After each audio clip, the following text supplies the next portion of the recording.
Hello, everybody. Drasco here from 10knorm.com, where my main focus is to help guide heart-centered entrepreneurs under 10K months to transcend all of the blind spots that keep them from thinking, feeling, acting, and authentically marketing so they can normalize their own versions of 10K months.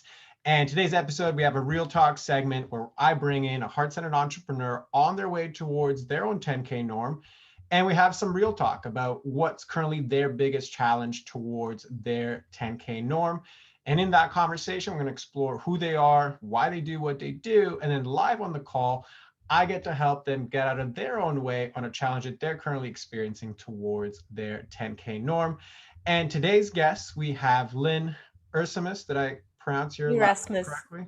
Okay, awesome. And Lynn is a vibrant keynote speaker, and she speaks on culture, resilience, mindset change. And she got a lot of experience with this because she went from being a waitress to a multi-award winning journalist, an entrepreneur, publisher, coach, author, speaker. So she's worn all the t-shirts and can very much talk about it, which is awesome. And basically what her mission is, what she stands for, is she's here to rekindle your enthusiasm for life and for business. She's energetic, engaging, and loves to intertwine humor and wit throughout her talk. So this will be a much added bonus to diving into the things standing in the way of her 10K norm. So all in all, Lynn, thank you very much for being here. Welcome to the show. And how are you doing today? Well, thanks for having me. Absolutely, it's my pleasure. So I loved your intro, and I mean that's just like the few pieces that I know about you. But why don't you let myself and everybody listening know a little bit more about you and what you do? Okay, well, thank you. Um, I think I'll give you the shortened version for the past 6 months, 7 months. I published my book, Break Those Damn Rules, and that was in December. And then I thought, you know what, this is a good time to just launch my speaking career. So that's something I've been wanting to do in a professional environment. So I used to do it a lot in South Africa, but more as helping entrepreneurs. So it was just as my way of giving back to the community. So that's what I've been working on the past 7 months. Is on my exciting keynote that I'm just about to launch. So I'm very excited about that, alongside my cultural intelligence workshops that I've got. So I'm quite passionate about culture and change, obviously, and innovation. What's the next big thing? Awesome. I love it because there's so much breadth in Yeah. everything that you do. So it's like we can go in many different directions. So what I'm Yes. most curious about with regards to what you just shared is your book. I actually don't know anything about it other than the title that you just mentioned. And the first thing that popped into my head was I always like to like I have this saying with regards to like rules where people are like, oh, should like am I a rule breaker? Am I not? Like how do I go and like make my own thing? I always say like, you have to know the rules before you can break them. And contextually, it's like I got to understand what game I'm playing before I can actually decide what rules are worth breaking, what rules are following. So I'm just curious how you would interpret that, and what's your stance on something like that. Yes, 100%. So the gist of it is basically it's very similar to what you mean with knowing the rules. I just find us as humans, as we grow older, we most things start with childhood, and as a child, you are either told many lies or you tell yourself a lie, and that can make or break you either way you go in life. So, break those damn rules is about you being honest with yourself. Look at all those little lies that you have been telling yourself or society has been telling you, and you need to break them one by one, because those are the little lies that's going to keep you small. And it's only once you are brave enough to break them, it's just lies, and tell yourself a new truth, a new rule book. You write your own new rules.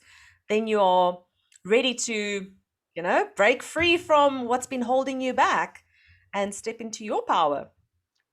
100%. I mean, I couldn't agree more with that piece. So there's two things that pops up when you speak about that. So number one, well, actually, okay, I guess we can take them in order. So number one is how did you, like, I'm sure you didn't just this didn't pop into your head. I'm sure there's a story with regards to how you got to being passionate enough about that to write a whole book about it. Yeah. So I'd love to know the backstory on that piece.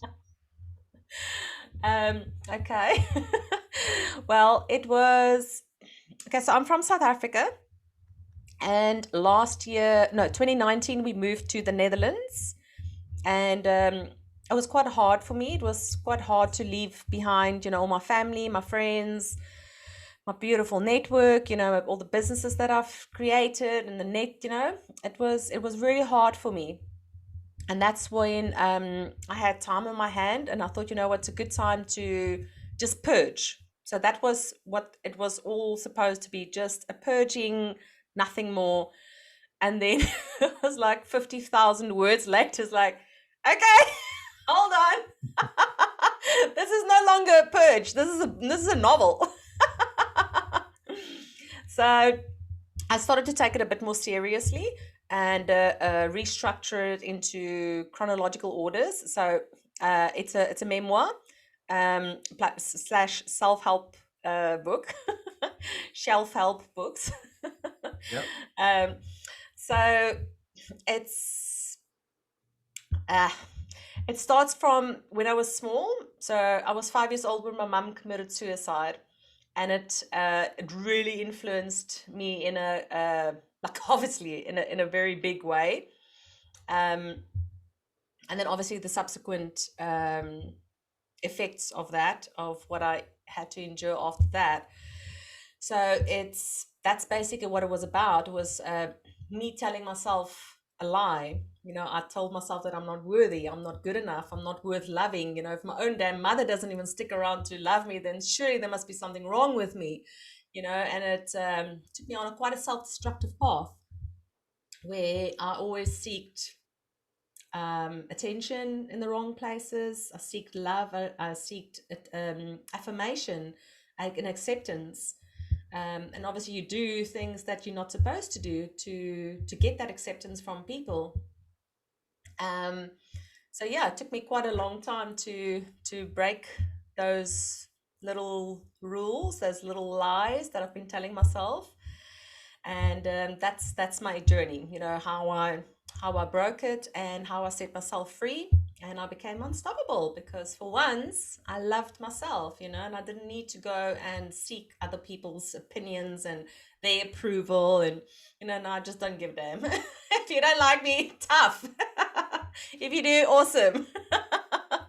So it's been a really hard journey, and I just felt that I wanted to be as raw and honest with my reader. To If there's anyone that can be helped through it, then sure, grab it. If not, take it a skip. Um, yeah, I was a fully functional alcoholic, just trying to drown myself, all the pain. You try and find anything, and I think we all. It obviously, saying it now, I can speak about it now, but at the time, you always feel dirty, and you feel even more worthless, and it just leads to more bad things. And I think what a lot of people don't know is that the addictions hide in so many ways. It hides behind books. There's a addiction for technology. There's addiction for gambling. There's so many different types of addictions that we don't even know. And it's a workaholic. The people who just want to work all the time because they can't find the value in anything else. They have to work all the time. So it does. I think I do believe that everyone has got some form of addiction, some form of trying to just dose yourself to just get through life. Um, and I just want to be here to say that it's okay. It's like, don't be ashamed. Stop letting other people shame you. You need to stop shaming yourself. It doesn't define you. What happened to you and who you've become doesn't define you. You can break free anytime and start a new life. 100%, and you're living proof of that. So thank Yeah. you for sharing it. It's certainly something that I can relate to on many levels Yeah. because, I always say, like, I've had every like non, illegal vice as an addiction in terms of getting into my own way. And I think a big part of my um, like journey and arc, as far as, so just for context, like on the personal side, and even what I'll add to it afterwards for both yourself and people listening. So like I owned a brick and mortar weight loss center for 10 years, where Okay. our main focus was sort of the individuals who have a long time struggle with weight loss, where it's not about the food, it's about separating the emotion from the food. So this is like a day-to-day Yeah. occurrence with exactly that type of addiction that Mm. you're talking about. Like, yeah, it's not alcohol, it's not outright Yeah. what we think Mm. when we think of addiction, but it certainly follows Oh the yeah. exact same patterns. And it was certainly Yes. something that I dealt with myself, and then helped others through, etc. And as you were speaking, the one, I believe it's an AA quote. I don't actually know the exact origin of it, but where they say it's like one drink is too many, but a thousand is not enough, right? Where Yes. it maps out that whole thing of like, it doesn't matter if it's work, it doesn't matter if it's scrolling or gambling or whatever, Yeah. but anything that masks, what our authentic self is going to get in the way of whatever it is that we're here to do, or how we want to do it. So yeah, I can 100% relate to that. I'd love to know, is that something that you are now on the path to speaking about, or you coach about it? Like, where are you at with that piece right now? Um, I did consider it, but obviously my book is there to help, and as part of my keynote, I've got one section that I speak about it. So there's a 10-minute segment in my keynote that I talk about it. Obviously in a more softer version because people, uh, it scares them to hear people speak about things like this so openly. It makes people feel uncomfortable if they're not ready to hear it. um so yes, so that's something I'm just quite aware of. That's why I love doing podcasts. So I don't mind speaking freely on podcasts about these type of things, because that's the type of people that's going to be reached. You need to reach the proper market for the message that I've got. 100%. And in terms of, um, because one of the things you mentioned with regards to all of this was, okay, like I'm speaking my message, I'm getting myself um, out there, and I want to tell this story, and it's rooted in these lies that I found myself talking about before. Yeah. What is people's reaction? Because when I initially heard you talking about, okay, so like there's these rules, the rules are oftentimes based on lies, either that we've incorporated from the outside or we've told ourselves. What I've found before is that it takes a lot of work for people to admit that they are telling themselves a lie. And usually if we lead with "you're lying to yourself," that's usually when the defenses go up, and we need either a softer approach, or like a backdoor approach to kind of get Yeah. to that realization. So just curious what your experience was with things like that. With regards to helping others, or with going through the journey myself? Well, both, really. I mean, anytime, because I guess if you're leading with "we tell lies to ourselves and they Mm. cost us," what Mm. has been your experience with working through that on your own and with others? No, it's been good because yeah, people always, oh wow, I can so relate. I can so relate. So it's good to hear, because you're always scared in the beginning to put yourself out there and share such a strong message. You don't want to scare people away, and but yeah, I think as I said, I'm just quite aware of the fact that it is a hard topic. So I will never go and just off the cuff go and speak about it. It's because I remember when I was going through it, there was no way that anyone would have been able to convince me that I need to break the rules and I need to stop lying to myself, I would just like, just get on with it. Just move on. I don't have time to listen to you. I've got things to do. You know, Absolutely. you're stubborn. You want to, you need to feel it yourself. Um, and it's yeah, I wish it wasn't so, but I find 99% of the times you have to basically hit rock bottom and get that epiphany, you know, the great awakening to see the masks come off. It's unfortunately nothing that me and you can do to convince anyone that's not ready. 100%. And was that your experience going through it as well? Like, is that how you Yes, kind of like, yeah, yeah, yes, yeah, like leave me alone. I don't need 100%. this like Oh crap. yeah. He was okay. Oh yeah, my husband's been trying for like, I don't know, 5 years. Like, you need to stop drinking, you need to stop doing this. And I was like, well, when I'm ready, when I'm ready, when I'm ready.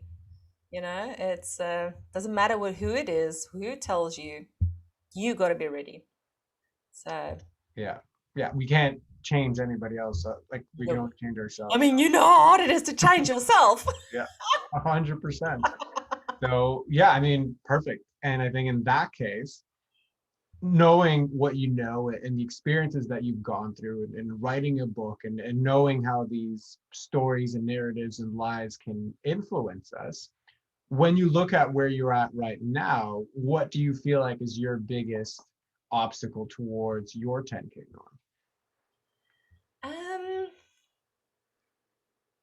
my biggest obstacle, you know what? Um, I'm human. I strive for perfection. I'm much better, but I'm still a control freak. I think most people who's gone through extreme trauma are control freaks. They need to stay in control because that's our way of, you know, that's one thing that we can at least control. So we know we're not going to get hurt, we're not going to get pain or whatever. So we want to try and control every single thing. And I find that it's only when I let go of the steering wheel that things fall into place for me. But it's trying to peel my hands off the steering wheel and say, just let go. So I've been working on um, this keynote, one keynote that's 45 minutes for 7 months. Do you understand? That's a bit crazy, isn't it? That's insane. I It's mean, it's insane. either going to be extremely good or there's something else that is at play. You know what I mean? Exactly. So I said I'm just gonna release it next week. I'm out. I'm not gonna hang on to this anymore. I'm just gonna release it. Congratulations. I think that that's a great idea. Thank And you. just to reflect back on that, so I definitely want to dive deeper into all those pieces because I think there's something there. One thing I would just like to point out initially, because you mentioned the perfectionism. So when I started this whole podcast, I have a whole 4 episode series specifically on perfectionism because it comes up so often in the coaching that I do. Okay. And what I the way that I explained perfectionism in that series was that it's a coin that's made out of nothing, where one side is fear and the other side is ideal.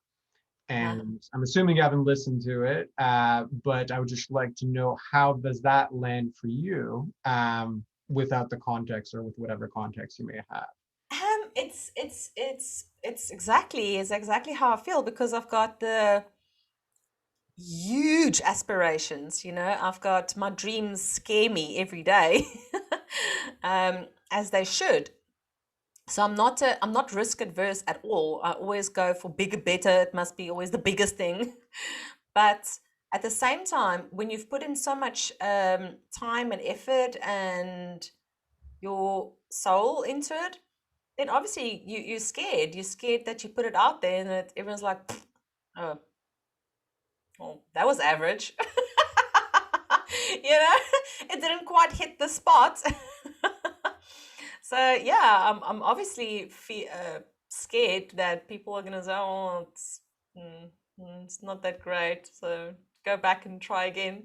Go for another 6 months and try again. Right. Okay.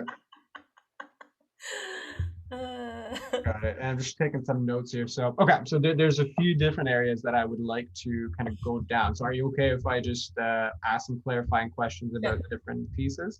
Okay, perfect. So, one of my first questions, right, kind of how we got here was what's standing in the way of your 10K norm, right? So, your answer was, well, there's a semblance of control and perfectionism, and it's showing up in my keynote. So my clarification is how is all of that standing in the way of your 10K norm? How is that all standing in my way? Correct. Well, because I think it's your confliction. So I'm conflicted. So confliction leads to paralysis, and inaction. So it's just a case of, as I said, like I just need to let go. I need to just close my eyes and just let go and reach out to people. And for every 10th no, I might get a yes. Okay. So then the conflict is about what specifically? Well, is it good enough? You know, is it what the people want? Is it you must also remember I'm new in the country, so I don't have my old contacts to tap into and say, hey, let's put a little event together and you guys can hear me and give me some feedback. I'm alone. This is me. Like I've got me and my family, my husband and my two children. That's it. You know, I don't have that backup, that strong backup and community that I had in South Africa. And yeah, I think it was in the beginning of the year, it was a lot of self pity. I felt so sorry for myself because I was like, oh, you guys all got this beautiful contacts and I've got nothing. So that was what prevented me then. Um, and now it's just a case of, okay, well, you're ready. Just let go.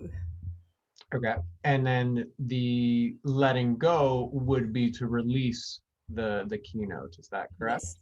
Okay. Yeah.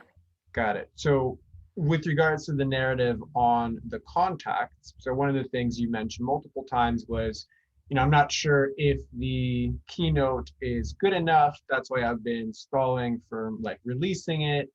I don't have these contacts so they can give me feedback. I can present it to people. Like, is that accurate to kind of get that Yeah. the feedback? Okay. Yeah.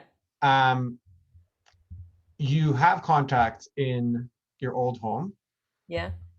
You could send them a video recording of it, and will they give you feedback of it that way? I know. You see? I'm Okay. just hiding behind excuses.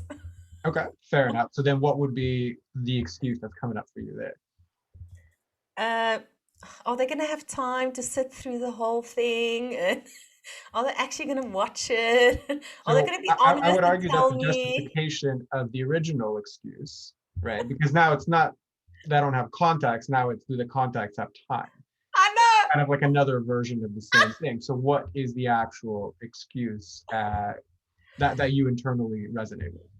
It's still the one from the beginning, I'm still like unsure. Am I good enough? Am I good enough? It's no matter how much you work on yourself, you're never going to be 100% where you want to be. So it's a constant battle for me to remind myself that yes, you are worthy. Yes, you can have it. Stop playing small. Stop breaking those rules. So it's like my one friend said, you need to read your own book.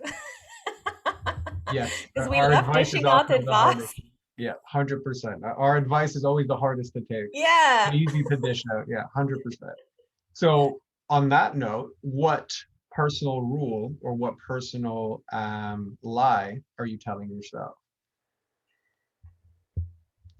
Mm,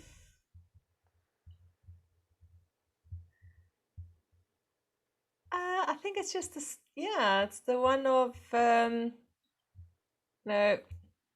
Who do you think you are? You're just a foreigner in this country. There's lots of people that's been speaking professionally for like 50 years. Who are you? Like, why would anyone use you if they can use them? So it's that self-doubt. It's that, am I worthy? Am I good enough? Got it. It's Okay. ridiculous. So that makes more sense, and I appreciate the honesty because I know it's not a fun thing to like, oh yeah, yeah, that's obviously it. So I appreciate that. And just before we dive a little deeper into it on kind of the surface level, if somebody offered you a paid gig in, I don't know, Australia to do your keynote, would you do it? Yes. So then is location an actual limiting factor? No. No, right. So is it really, again, about the circumstantial aspect of Yeah. where you're at, or is it I'm actually not putting myself out there for the options to arrive? I've not put myself out there. Got it. Okay. So if you were to look at your keynote right now, and if you release your keynote and nothing happens, then fill in the blank. I'll cry Okay. Fair. a lot And for a very long time. what would you be crying about? And no one liked it. Okay. And is that really true? No, I think they'll like it. I'm just stop standing in my own way. Okay. Well, I mean, how do you plan to release it? I guess let's look at that way. Um, well, what I'm gonna do is I've just had to redo my website, so that's just about ready to go. So a few tweaks still needs to be done, and then I've created a beautiful list of targeted companies that I want to reach out to. So I'm going to start off with a free lunch and learn that I can offer the companies as a way to test the waters and get to see if they like me as a person, and then I can show them this is the other services that I offer, such as a keynote talk on this, and then obviously all the other workshops that I offer and coaching. Got it. And are all those things that you could have been doing while refining your keynote? Yes, long time ago. Correct. So now going into that piece, what do you think is behind the hesitancy to do those? I think I was just confused. I wasn't focused enough. So just to pause right there, you gave me a clear outline of what you wanted to do, Yeah. right? My question was, could you have done that while refining the keynote? So Yes. that doesn't really sound confused. Like it's not like you said, I don't actually know what I'm going to do. It's like, no, I'm going to pitch companies and do lunch and learns. I'm No, but gonna, I only came up with that on Friday. okay, fair. So So that this that's is very, very recent. I awesome. came up with this brilliant idea. Okay, perfect. So in that case, is there something stopping you from doing that right now? Just my new website for my training. So that should be ready by Friday, and So then I you need a website to say hello to somebody? I feel like they're gonna judge me and say, "Oh, you don't even have a website. Why must I trust you?" And do you know Especially if that you for a phone fact? up and speak with a foreign accent. They're like, "Oh, who's this person like wanting to do something with me?" Right. So do you So know all those things for a fact? I'm assuming. You see, I'm putting in. I'm doing all the assumptions that I tell everyone not to do. Correct. You're saying no on their behalf, Yes, right? yes, It's not exactly. their no and their rejection or whatever Yes, pre knowing, preempted. So yeah. Okay. Perfect. So you're very self-aware, right? Like you can right away you spot the patterns. Yeah. Okay. So to me, this all kind of sounds like I will find all the ways that I could possibly distract, dilute, and procrastinate on the actual actions that would move me closer, which is Exactly. without a booked gig, that there's no point in having a keynote, right? And I know. without actual contacts and having things in the pipeline, that there's no further offers to make contracts or whatever. Would that be accurate? Yes, but in my defense, I am a big dreamer. So I know once I go out there, I am going to get business, and I want to know that I can deliver on my many promises that I'm going to make. So I want to, what if they say, yes, that sounds great. Can you do tomorrow? I'm like, Yeah. So if somebody offered you a 50K speaking gig for tomorrow, do you think you'd be like, I need to finish my website first? hell yeah, I can do it. So is that I'm really there. another issue, right? I know, I know. So if you had to take a step back then and summarize what's standing in your way right now in like one sentence, what do you think that sentence might be? It's always fear of failure. Okay. Always. I mean, I mean, it's normal. It's human nature. You put your heart and soul into something, and it's you putting yourself out there for people to judge and weigh you. Are you good enough? Are you not good enough? So, especially, someone like me who always wonder, it comes through with that. And so it's small little things. Woo, my light is going crazy here. That's okay. Yeah. So that's a great explanation of it. But now personalize it into like an I state. Say that again. So if you could personalize that explanation into an I statement, like I'm, et cetera, et cetera, what would the statement be that describes your biggest hurdle?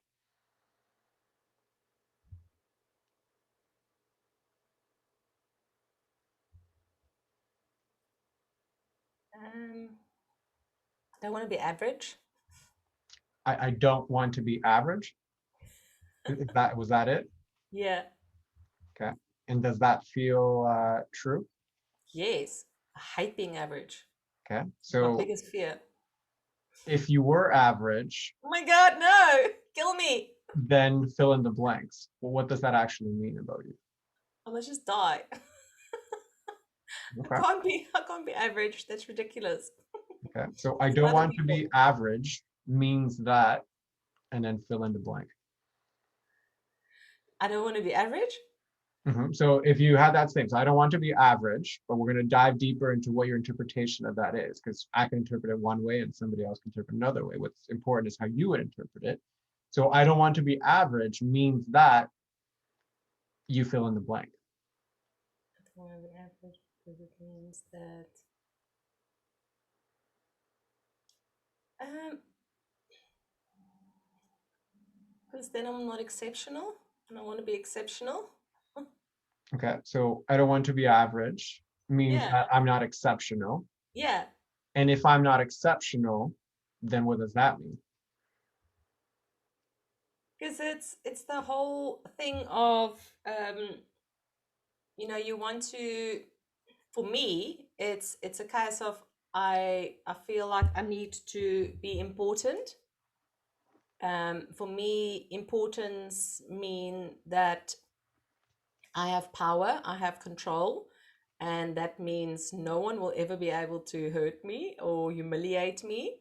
So that's always why I was in high functional, positions because I had to make sure that I'm one of the most important people in the room so that no one can try and squash me. Fair. And I'm going to throw something your way just from the little bit that I know of you. And you can, by all means, let me know if like it's too left field, it doesn't resonate or resonates or not.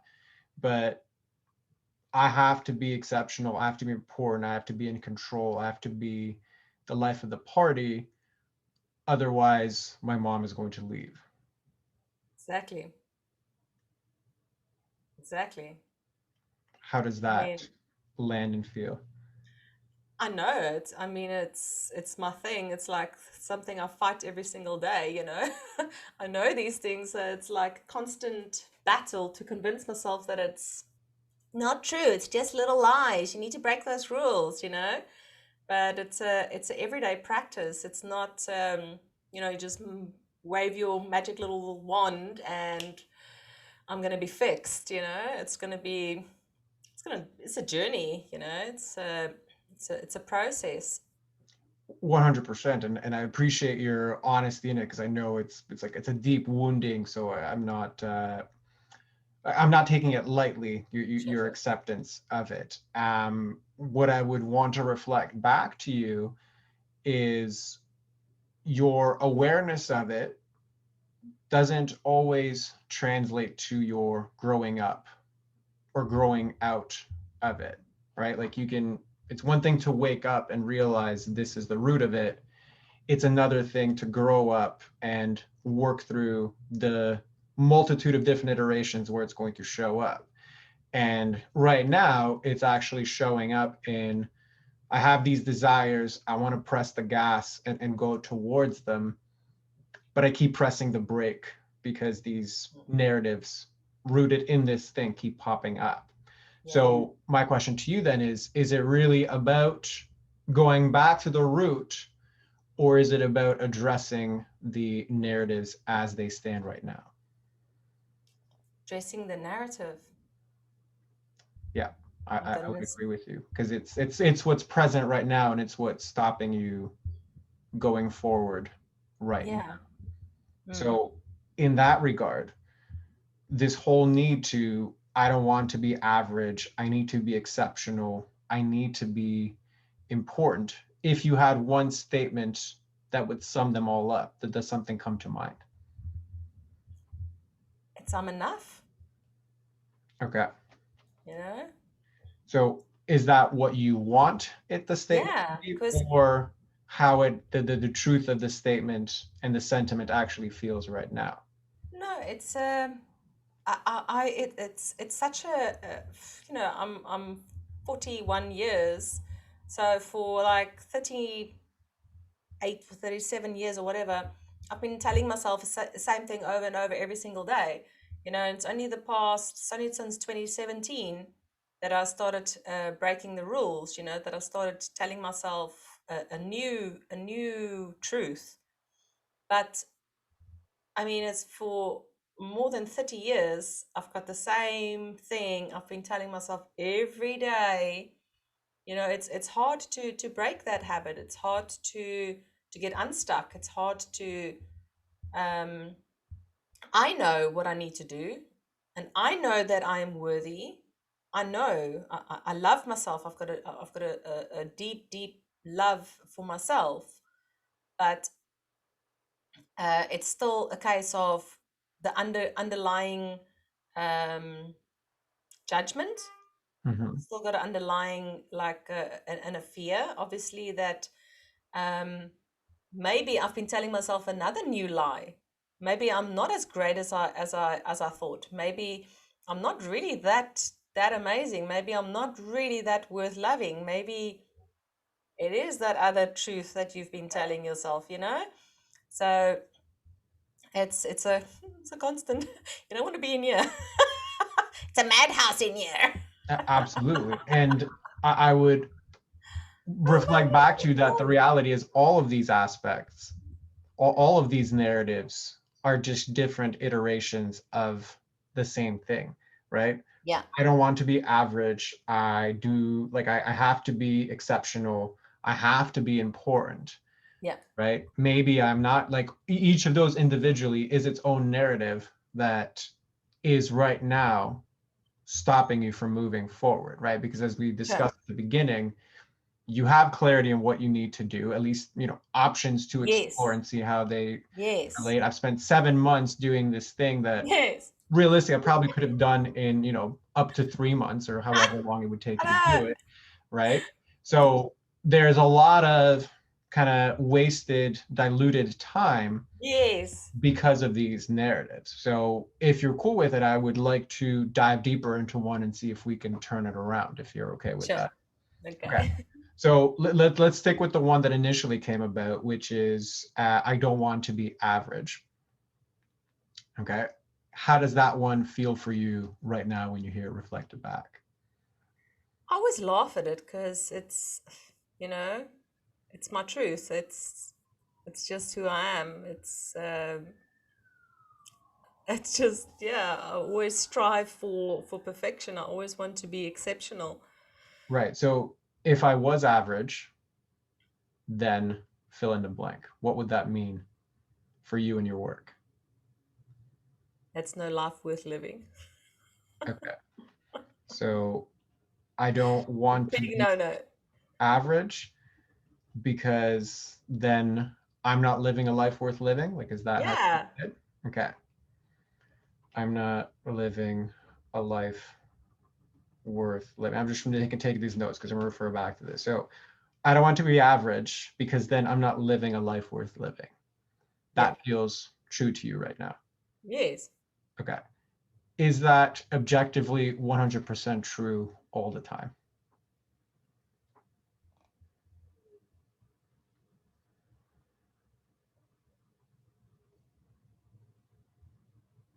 99% of the time, yes. Perfect. What evidence do you have for the 1% that isn't true? It's when I'm tired and I can't be bothered. Okay. So when I'm tired and I can't be bothered, it's okay Yeah. to be average. Yeah.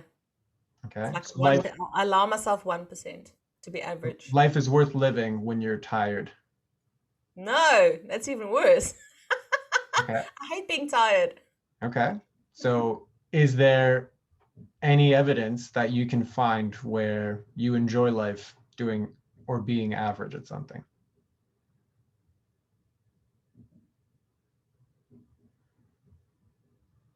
No, sleeping.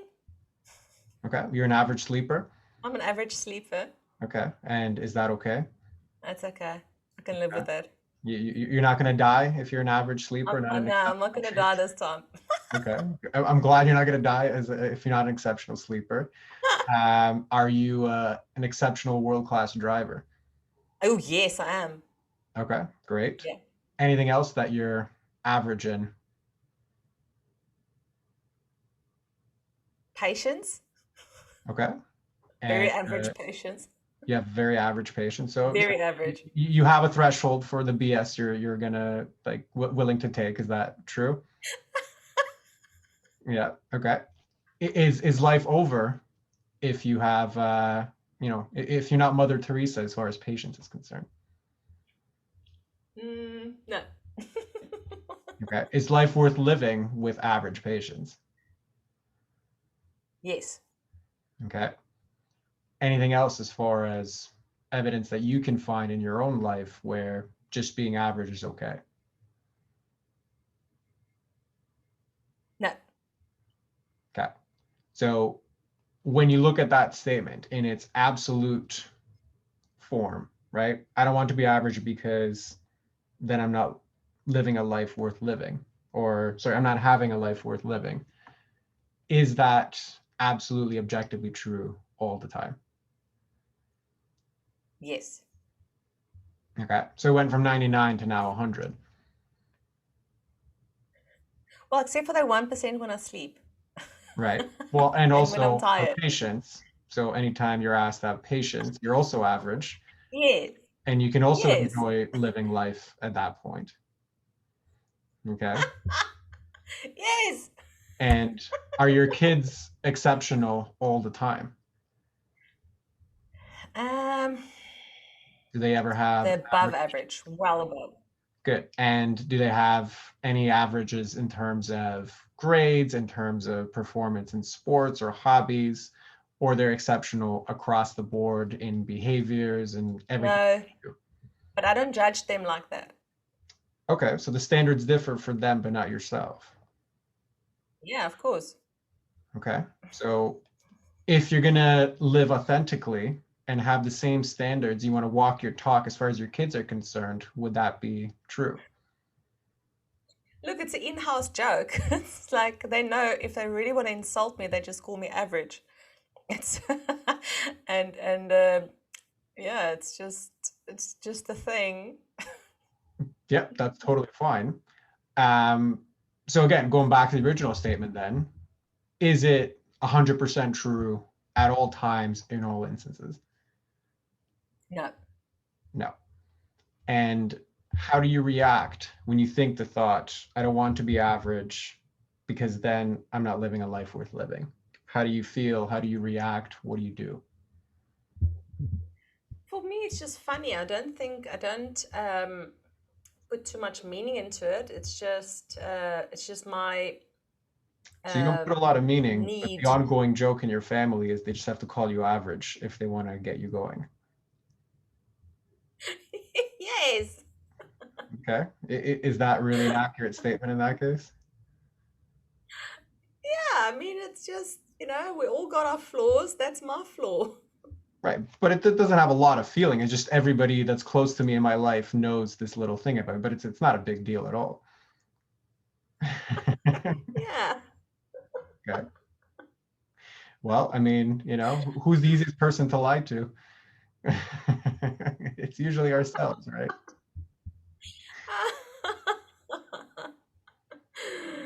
Correct. Okay. So going back to the original question then, how do you react when you think the thought, I don't want to be average because then I'm not living a life worth living? How do I feel? How do you react? So feeling, doing, being, all of the above. For me, it's just a joke. It's not a serious thing. It's just who I am. Really? Yeah. Okay. Because we had the first part of this whole conversation talking about the fear of perfectionism is so high that it's costing me I months know. of actually launching all of this. But yeah, I mean, being average is just a joke, right? Like, I mean, that's just not this big a deal at all. So I bring it Oh, back to you. Is that actually accurate? it's just my driving force. It's like it's the thing that keeps me going. It's my And how's that working for you? so far very good because that's the thing between keeping me jumping off the bridge and pushing myself to the so I'm an extreme person. I'm either uh all in or all out. I struggle to find the middle ground, and for me that's my I need to do that for me, You're right, because now for you're all in on procrastination. yes, at the moment. But I'm gonna stop. Next week I'm sure you've had that conversation with yourself for the past, 7 months. So again, if that's watch what you me, want, watch me, watch me, and then once I'm on the road, there's no stopping me. So once it I'm makes out no there difference telling in my life people, if it takes you 7 months or 7 years. So you're welcome. You have the free will to do as you see fit. That's totally fine.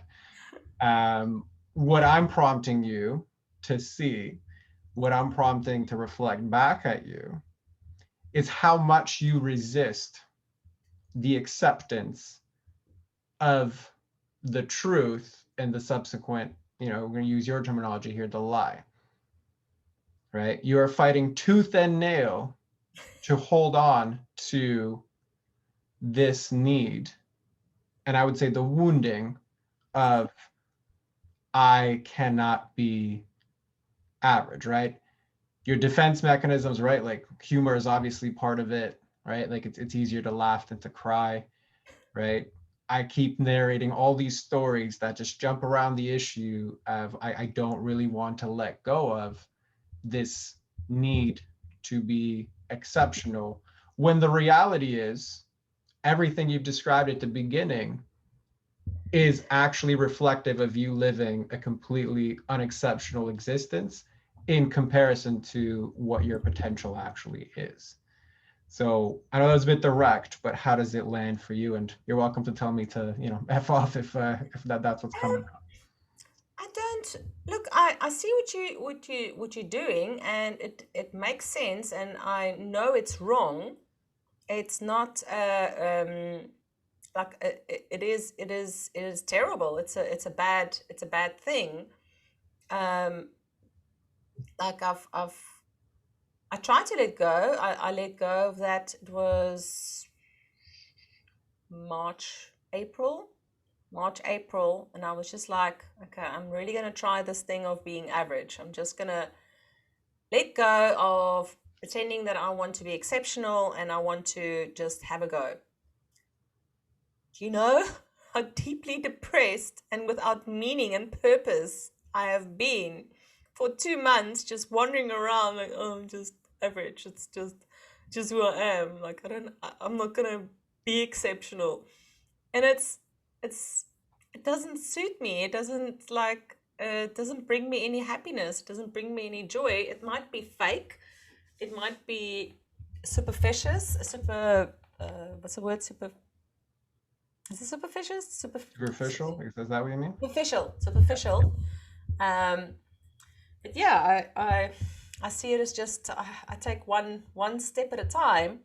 It it does help me to to push to push my boundaries.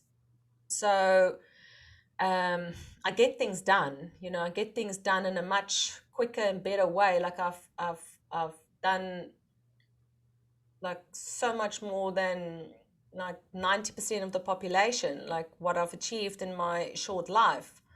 Um, and I'm not saying it's good. I'm not saying it's okay. What I've the this drive, this incessant need. But for right now, I need it. It's like before this, it was my anger. So I needed my anger to get me through the pain. Because if I didn't have anger, I would have been depressed and killed myself. So I needed my anger fueled me. It kept me going. It kept me energized. It kept me dreaming bigger and demanding more. Um, the anger has subsided. The anger is gone. It flares up every now and again, but it's not what it was, what it used to be. So it's a little flame that I've got left going inside of me, and for me that's my passions. That's my thing, you know. So it's like my little indulgence that I allow myself. Sure. With regards to the anger, No, the not being average. with regards to not being average, Yeah, it's my like you're saying, it's my little indulgence that I yeah, dip yeah, into from time and time again. yeah. Right. It keeps me energized. Yeah. Which is fair because the previous statement was all about how the only way I can get anything done is if I keep that in mind that I'm not average. And when I tried to do it, I was completely and utterly depressed. But I'll just dip into Yeah, exceptionality here and there. exactly. I Okay. mean, why would I want to be depressed if I can be happy? 100%. And really just comes down to then when you do have these needs for exceptionality, for being important, I are you said I will stop when I'm 60. okay? That's I mean I you're can be welcome to average when stop I'm whenever you 60. want. That again, it doesn't make a difference in my life, right? What I'm getting at is when you do have the need for I have to be exceptional, I have to be important, are you at peace? Yes. Okay, then there's really no problem, right? No. Okay, good. So then going back, reversing it all the way to the beginning, what's standing in the way of you creating your 10K norm? Um, it was a build up. So, you know, I needed to take this past few months to recuperate.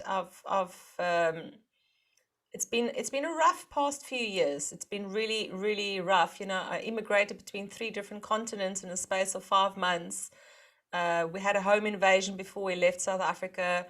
I was dismissed when I arrived here. You know, I had a job, and then they thought I was an illegal immigrant, and then 5 months later they let me go. It's been like I've been through a lot. I've been through a lot, and your body just can't handle it. As you grow older, your resistance, your resilience just peat out.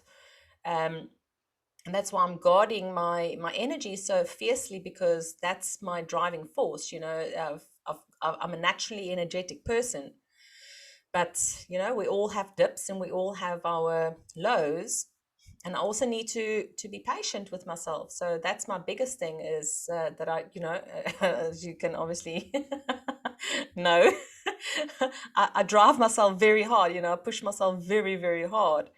Um, so it was just this past few months. I have been practicing to, as I said, like, I took off from March, April, and just said, okay, I'm not going to push myself to the limits anymore. Just going to like try and be average, and just, work like anyone else, and just be like everyone else. And it doesn't suit me. So, but I needed that time to recuperate. I needed time to draw my strength. Um, and obviously when you low energy, you also don't feel confident. So then you don't feel like you can go out there and present to people, because you're drained, and you're not as fresh and revitalized as you should be. So I am my product, and if I'm not on good form, then I don't have a good product to sell. That's my service is me. um 100%, right? Like you want to be in a state where you can deliver everything that you want delivered. So I completely agree with you on that one. I don't think anybody really questions or can even fathom to question your strength and resiliency, because you've clearly been through so much. So what I'm kind of curious about to just begin to put closure on this, because we've had wide ranging conversation as far as what's standing in your current way and in the narratives, etc. Like, what is your biggest takeaway from those? um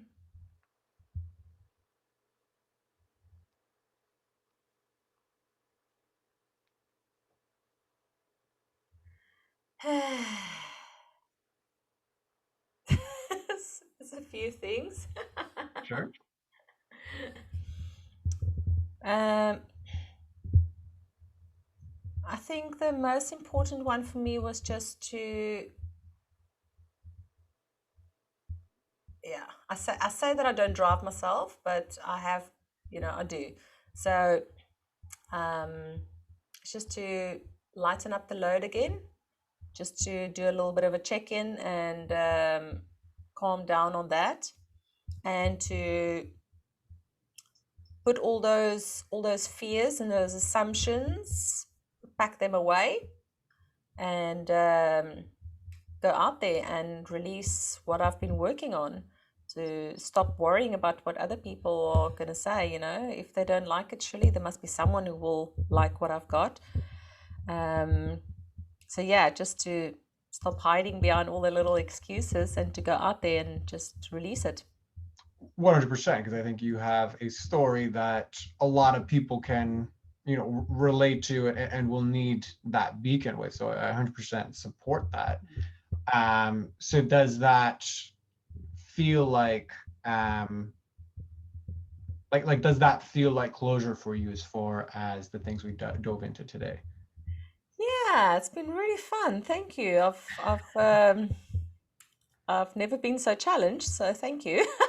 I know, I'm such a party pooper all the time. Yeah, thanks, Yeah, party pooper. exactly. Jeez, just let me be exceptional, for heaven's sake. That's it. So as far as my permission, you have all my permission. I would actually just challenge you to say, do you even need my permission? But from my vantage point, yeah, you can be as exceptional as as you choose to be. So that is fine with Thank you. me. You're very welcome. All right, perfect. Well, in that case, if it does feel like everything is complete, why don't you tell everybody how they can find you and all that other good stuff? I think just the best is just go to my website. It's just lynerasmus.com. Everything, all my contact details are on there. Um, yeah, if you want to buy the book, you go on Amazon. It's called Break Those Damn Rules. You get an e-copy or a hard copy. Yeah, I think it's worldwide now, except South Africa. But I saw they recently released hard copies in Australia, so that's quite exciting. But yeah, you've been Awesome. in America and the UK. Perfect. Yeah, and well, I mean, I'll link to all of those in the show notes. But yeah, thank you very much for being on, and like I said, with all of those, and hope to see your keynote very, very soon. You know, we're I hope so. Now I'm gonna have to push myself to be like Tim Robbins. not exactly that's going to be a must. So, Tim Robbins, call me. Call me. yep. I don't know if it'll be that far reaching, but you know, Hey, you never know. we I'm can always seven keep people that one away alive. from my dream. Absolutely. Yeah, that is also true as well. So agreed. All right. Well, in that case, we're going to wrap it up. Oh, it And was amazing. Thank you so much. absolutely, you're very welcome. So we'll see everybody on the next one.